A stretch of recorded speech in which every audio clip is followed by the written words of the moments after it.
در دل بخارا و در مرکز شهر قدیمی آن محله است که آن را ساکنان و مهمانان به نام کوچه یهودیان میشناسند. برای تماشای این کوچه و دیدار با یهودی تباران بسیار از چهره‌های سیاسی جهان آغاز از هیلاری کلینتون، خانواده اسلام کریموف و شوکت میرزیویف تا یوسف رحمان دادستانی کل تاجیکستان نیز رفتند. ولی در اینجا خیلی کم با نمایندگان این قومیت و ملت دچار شدن ممکن است. هرچند تا چند سال پیش این خانه و حولی ها را آنها صاحبی کردند و همکنون بسیاری از آن را فروخته و به دیگر کشورها کوچ بستند. آتابک مرادوف ساکنی تاجیک تبار بخارا 22 سال پیش به محله یهودی تباران آمده است و دستی کم 4 حولی آنها را خریداری کرده است. همه آن را به هم یک کرده و درش را برای سیاحان و مهمانان رایگان باز نموده است. او میگوید نقش و نگار آن مربوط به فرهنگ یهودیان است و در حفظ و نگهداری یونسکو قرار دارد. به گفته تاریخدانها این خانه را 200 سال پیش ساخته و چنین آرا دادند.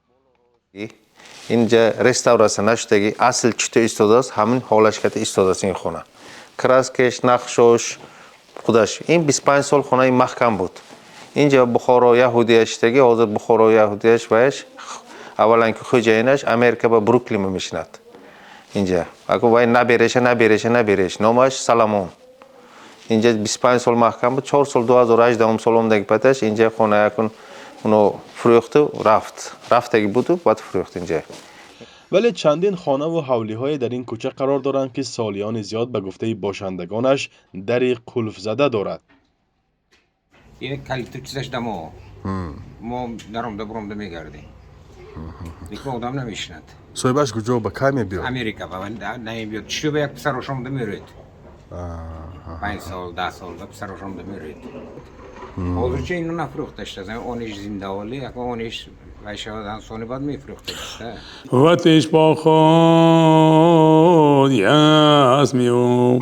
حالا یکی از آخرین مشعلداران این قوم در بخارا امام خطیب مسجد یهودیان و رهبر آنها ابراهیم اسحاقوف است.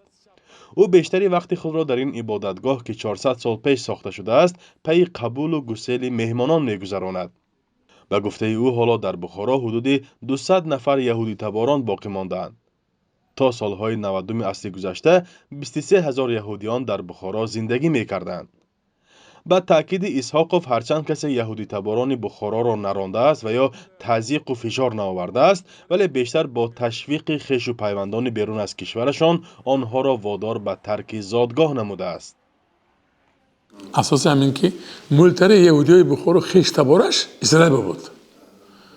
بعد اسرائیل راو محکم بود. بعد راو یله شدن با اینا جیغ زد. اینا رفتن دیدن معقول شد. بعد اومدن گفتن که ما هم میریم. هر یک آدم اولی خودش که رفته یک آدم مثلا بیزنسش نظم میکنه گفت رفت. یک آدم حیاتم نظم میکنه گفت رفت. انا ملتری بعد آدمو رفتن. خود یک سیب بری شد نه این زنجیر برین. زنجیر کند.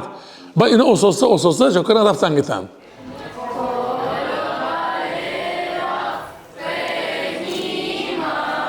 هرچند جمعیت آنها خیلی کم مانده است ولی هنوز هم مکتب، عبادتگاه و برخی رسم و رسومشان باقی مانده است.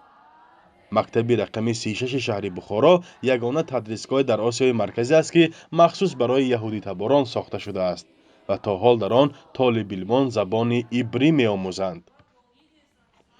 اولگا لاوریشوا یکی از کمترین دانندگان زبان عبری در این شهر است. او خود یهودی تبار است و بعد چند سال زندگی در اسرائیل باز به زادگاهش آمده است. و میخواد این زبان توسط نسل‌های جوان به آیندگان میراث ماند و در این محل رسم و عنعنه‌های یهودی پای برجا باشد. متاسفانه آموزگاران زبان عبری خیلی کم است چون که آموزشگاه این زبان وجود ندارد. حتی در تاشکند هم نیست. لیکن ما میخواهیم که کودکان ما این زبان را آموزند. غیر از زبان از عنعنه و فرهنگ یهودی باید باخبر باشند. بیش از 500 نفر شاگردان در این مکتب تحصیل دارند ولی همگی 12 نفری آنها از عائله‌های یهودی تبار هستند. این مکتب در پهلوی سینگاگ عبادتگاه یهودیان جایگیر شده است. Изначально это была чисто еврейская школа. аз оғоз ин мактаб махсус барои омӯзиши забони ибрӣ ва анъанаҳои яҳудиён буд. барои он ки дар ин мактаб наврасон аз оилаҳои яҳудиён таҳсил мекард. онҳо забону фарҳанг ва дини худро дар ин ҷо меомӯхтанд. бо мурури замон чун ин ҷо бачаҳои яҳудитаборон кам монданд, ҳоло дар ин мактаб ҳам яҳудиён ва ҳам намояндагони дигар халқиятҳо таҳсил мекунанд. забони яҳудиро ҳамчун забони хориҷӣ дар ин мактаб якҷо ба забони англисӣ омӯзиш медиҳем. Иностранный. Вот. И получается, что в нашей школе два иностранных языка. Это английский и иврит. ҳарчанд аксари яҳудитаборони бухоро зодгоҳашонро ба қасди дигар кишварҳои пешрафта тарк карданд, аммо замине ки дар он гузаштагонашон хок шудаанд дубора барои зиёрат меорад. пайдоиши қабристони яҳудиён таърихи беш аз 1000 сола доштааст ва он дар ҳудуди 9 гектар ҷойгир шудааст. тибқи рӯйхати мавҷуда ҳудуди 23 000 нафар дар ин ҷо дафн шудаанд. то ҳозира ин қабристон кор мекунад. ҳозир обод рафташ аз обод кардашем насиб бошад худо хоҳад меҳмонҳо аз Америка, аз Изроил, Австрия, аз Германия, ҳар ҷо омдашем ҳамҷа як дидан ба кани яҳудиё қабристона читор, мачита читор, ҳамеша зиёрат карда ино мебинам. мӯли кас инасрансо мӯл мебиёд исимба.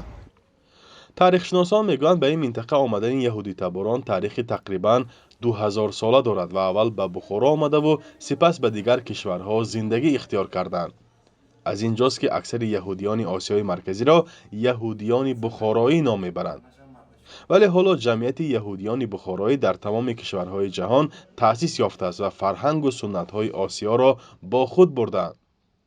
تعداد عمومی یهودیان بخارایی یعنی یهودیان تاجیک زبان در جهان 300,000 تخمین می شود. یهودیان تاجیکستان هم در رشد علم و هنر تاجیکستان خدمت‌های زیاد کردند و حالا نیز در اسرائیل و آمریکا از نگاهدارندگان زبان و فرهنگ تاجیکی به شمار می روند. فرزان محمدی، رادیو آزادی، شهر بخارا.